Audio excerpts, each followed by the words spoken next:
Good morning, students. Today we start Science Lesson 2 Adaptation in Plants. बच्चों, adaptation का मतलब क्या होता है? एडाप्टेशन का मतलब होता है कि जो प्लांट्स होते हैं वह जिस जगह पर उगते हैं, जिस जगह पर पनपते हैं, वे उसी के अनुसार जो है ढलते हैं, उसी के अनुसार उन प्लांट्स की सारी रूपरेखा होती है. Plants grow everywhere, even on hill slopes, on ocean beds, in deserts, and in river valleys. The place where a plant species naturally lives and grows is called its habitat. बच्चों, plants जो है सभी चारों तरफ होते हैं, सभी तरफ होते हैं. पहाड़ी जगहों पर होते हैं, समुद्रों में होते हैं, रेगिस्तान में होते हैं, नदी के किनारे होते हैं. ठीक है, प्लांट्स कहीं भी उग सकते हैं. जिस जगह पर प्लांट्स की जो प्रजाति होती है वह प्राकृतिक रूप से उगती है, पनपती है, उसे कहते हैं हैबिटेट यानी वास. Classification of plants. Plants can be classified according to their habitats also. Students, अब हम पढ़ेंगे कि प्लांट्स कितने प्रकार के होते हैं. तो बच्चों, प्लांट्स जो हैं अपने जहाँ पर वे उगते हैं उसके अनुसार कई प्रकार के होते हैं. First, aquatic plants. The plants grow in water are called aquatic plants. बच्चों, जो प्लांट्स जो हैं पानी में उगते हैं उन्हें एक्वेटिक प्लांट्स कहते हैं. Second, terrestrial plants. The plants that grow on land are called terrestrial plants.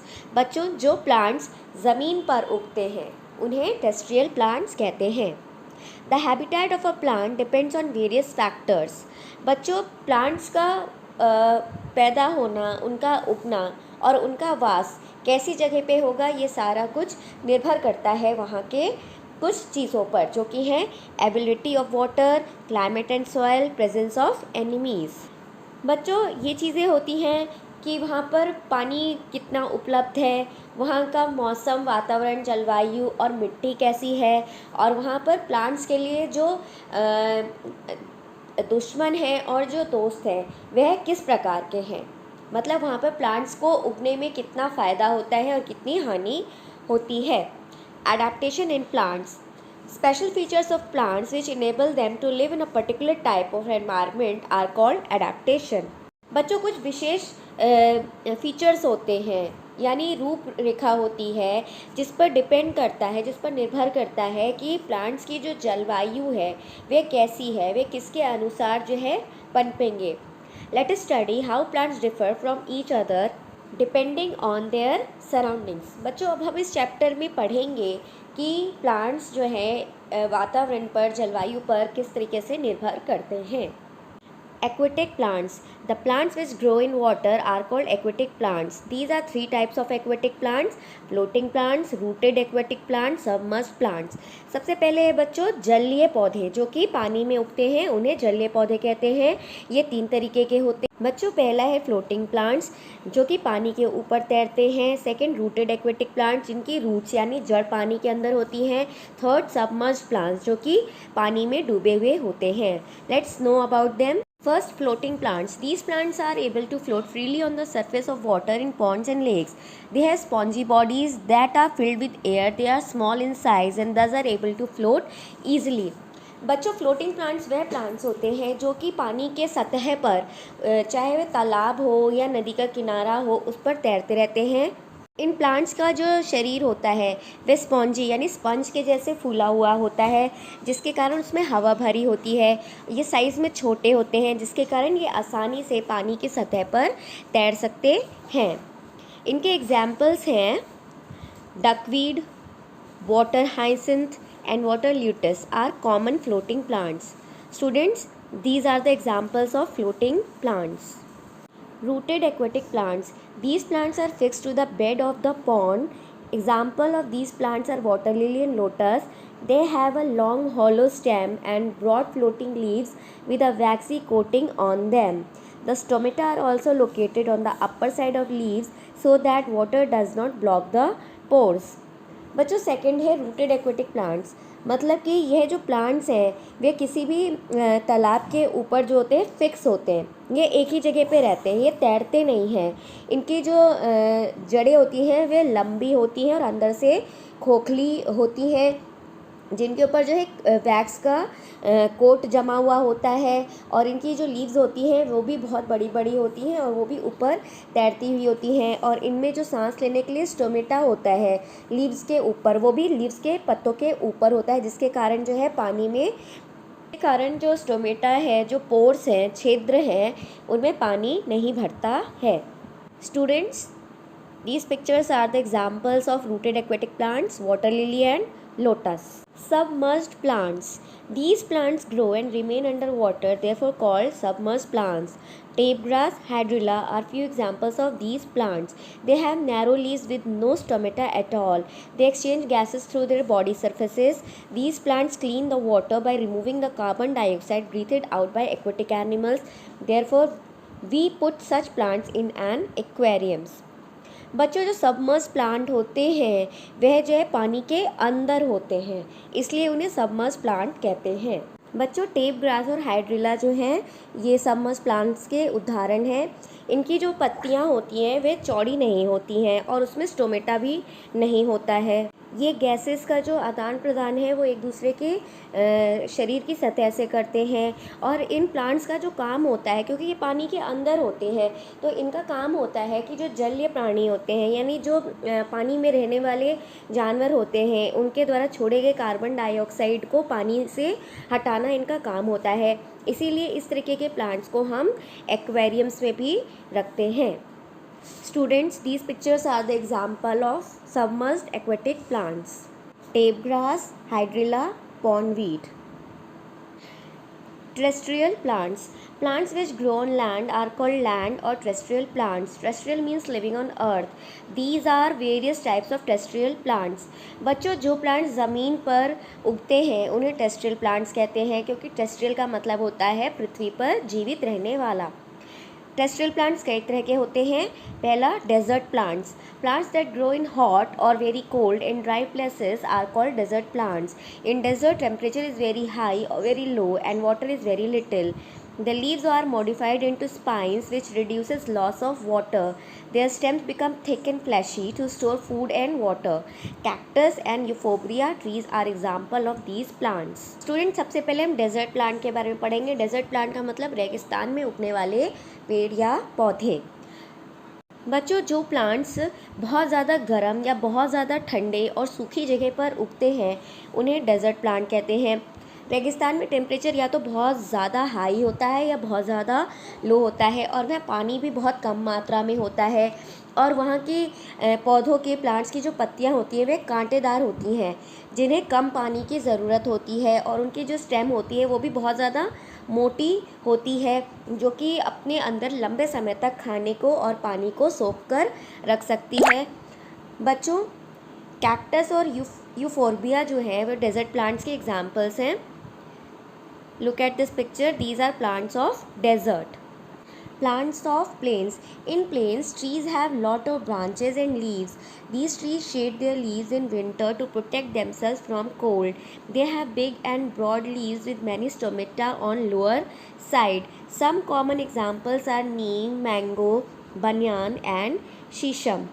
बच्चों, मैदानी भागों में उगने वाले प्लांट्स को कहते हैं plants of planes.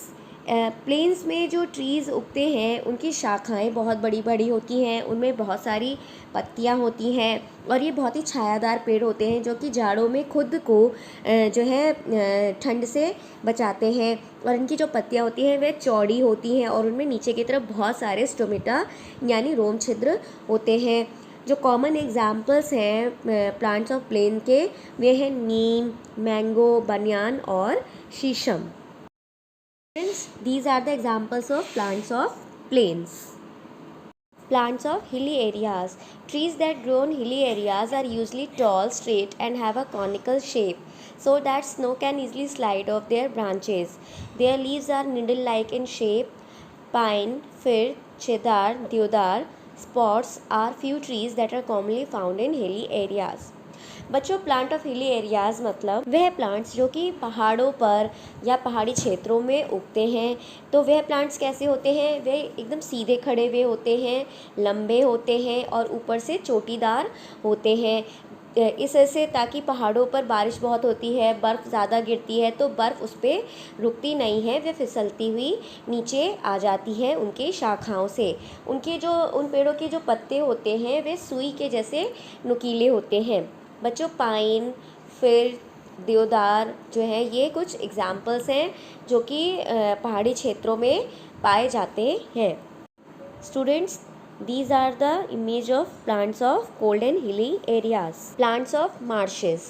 Plants of marshes मतलब जो कि दलदल जैसे क्षेत्र में पाए जाते हैं या जहाँ पर दलदल होती है। In marshy areas, the soil is sticky and clayey. In such type of soil, there is very little space between the soil particles. The trees that grow in these areas are called mangroves. These plants grow their special roots above the soil, which are called breathing roots. Such plants are found in Sundarban Delta. बच्चों, जो दलदल क्षेत्र में जहाँ पर दलदल होती है वहाँ की जो मिट्टी होती है ना वो बहुत ही चिपकी और क्लेई होती है। और वहाँ पर जो मिट्टी होती है उनमें आपस में जो है जगह नहीं होती है पानी को पास करने के लिए। तो वहाँ पर जो पेड़ उगते हैं उन्हें मैनग्रोव्स कहा जाता है। ये जो पेड़ होते हैं इनमें स्पेशल एक बहुत विशेष टाइप की जड़ होती है जो कि मिट्टी के अंदर ना होकर ऊपर होती है। इन्हें ब्रीदिंग रूट्स कहते हैं। मतलब इन जड़ों के ज़रिए जो पेड़ होते हैं वहाँ के वे सांस लेते हैं। इस तरीके के पेड़ जो है ज़्यादातर सुंदरबन डेल्टा में पाए जाते हैं। Student, this is the example of mangrove plants in marshy areas. Students, क्या आपको पता है कि सुंदरी जो है वह एक मैनग्रोव ट्री है जो कि सुंदरबन जो कि वेस्ट बंगाल में है वहाँ पर पाया जाता है। Now we learn about plants of hot and humid places. Humid places यानी जहाँ पर नमी होती है और बहुत ज़्यादा गर्म जो होते हैं उस जगह पे प्लांट्स कैसे होते हैं। Plants like coconut, rubber, sugarcane and coffee grow well in hot and humid places. These plants do not shed leaves in a particular season, so they are evergreen. Coconut trees grow well on the sea coast. बच्चों, ऐसी जगहों पे जो जगह बहुत नमी से भरी हुई होती है और वहाँ बहुत ज़्यादा गर्मी होती है वहाँ पर ज़्यादातर कोकोनट, रबर, गन्ने और कॉफ़ी के प्लांट्स पाए जाते हैं। ये जो प्लांट्स होते हैं ये छायादार नहीं होते हैं, किसी भी सीज़न में नहीं होते हैं और ना ही इन्हें छाया की ज़रूरत होती है, इसलिए ये सदा ही हरे भरे रहते हैं। और जो नारियल का पेड़ है बच्चों, वे ज़्यादातर समुद्री इलाकों में यानी समुद्र के किनारे ही पाया जाता है। This is the picture of coconut tree. Plants of the grass family. Students, हम अब उन प्लांट्स के बारे में पढ़ेंगे जो कि घास के परिवार के होते हैं। Cereals like wheat, rice, maize and bamboo plant etc. belong to the grass family of the plant kingdom. बच्चों, अनाज जिस तरह से गेहूँ, चावल, जौ, बांस, ये सारे जो प्लांट्स होते हैं ये घास के परिवार यानी ग्रास फैमिली से होते हैं। These plants are very useful to us, some of their uses are. और इस तरीके के जो प्लांट्स होते हैं वे हमारे लिए बहुत यूज़फुल होते हैं। वे किस तरीके से? Cereals provide good food for humans and fodder for animals. बच्चों, अनाज क्या होता है? हम सभी जीवित प्राणियों के लिए बहुत ज़्यादा ज़रूरी होता है, हमारे इंसानों के लिए भी और जानवरों के लिए भी। Bamboo is actually giant grass used for making brooms, baskets, chairs, mats and huts. Bamboo यानी आपने बांस का प्लांट देखा है कभी?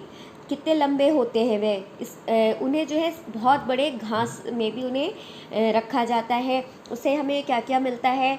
उससे झाड़ू बनती है, बास्केट बनती है, कुर्सी बनती है, झोपड़ी बनाते हैं।